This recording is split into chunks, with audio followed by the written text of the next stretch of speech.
వల్లభనేని వంశీని అక్రమంగా అరెస్ట్ చేశారని, ఇది కూటమి ప్రభుత్వం కుట్రపూరిత చర్య అని వైఎస్ఆర్సీపీ నేత, మాజీ మంత్రి అంబటి రాంబాబు విమర్శించారు. అసలు వంశీని ఎందుకు అరెస్ట్ చేశారో సరైన కారణం చెప్పలేదని, ఓ తప్పుడు కేసు పెట్టి వంశీని ఇరికించే ప్రయత్నం చేస్తున్నారని అంబటి మండిపడ్డారు. వంశీ అరెస్టుపై డీజీపీని కలిసి రిప్రజెంటేషన్ ఇవ్వడానికి వచ్చిన అంబటి మీడియాతో మాట్లాడారు. వంశీని అక్రమంగా అరెస్ట్ చేశారు. ఎందుకు అరెస్ట్ చేశారో అర్థం కావడం లేదు. తప్పుడు కేసు పెట్టి ఇరికించారు. వంశీ టీడీపీ నుంచి వైఎస్ఆర్సీపీలోకి రావడం వల్ల చంద్రబాబు, లోకేష్ కక్షగట్టారు. ఎన్నోసార్లు అరెస్ట్ చేయాలని ప్రయత్నించిన కోర్టుకు వెళ్లి ప్రొటెక్షన్ తెచ్చుకున్నాడు వంశీ.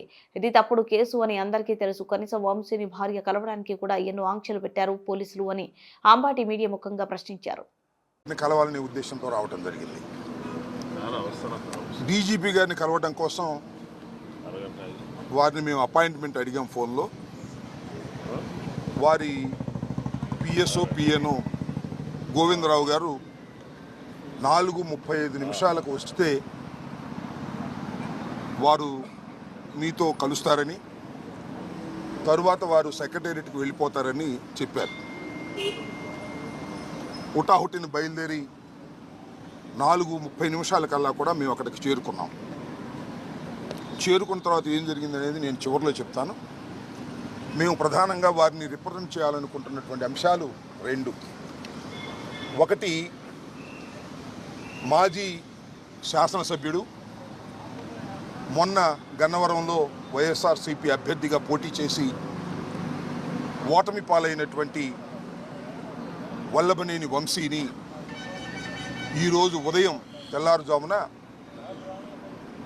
బహుశా 6 గంటలకో 5 గంటలకో హైదరాబాదులో వారిని అరెస్ట్ చేసినట్టుగా మీడియా ద్వారా మాకు సమాచారం అందింది.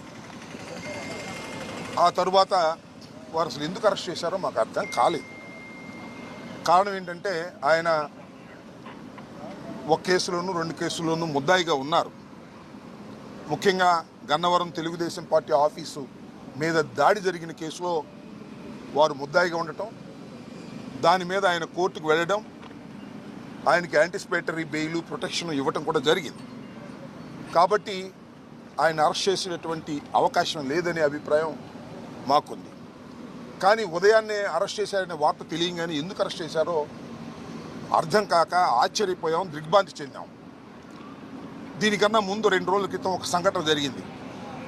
అదేమిటంటే, ఈ వల్లభనేని వంశీ గారి మీద, వైసీపీ కార్యకర్తల మీద, తెలుగుదేశం పార్టీ ఆఫీస్ మీద దాడి జరిగిందని ఏదైతే 2022లో కంప్లైంట్ ఇచ్చారో ఆ కంప్లైంట్ ఇచ్చినటువంటి వ్యక్తి సత్యవర్ధన్ అనే వ్యక్తి మొన్న హఠాత్తుగా కోర్టు వారి దగ్గరికి వెళ్ళి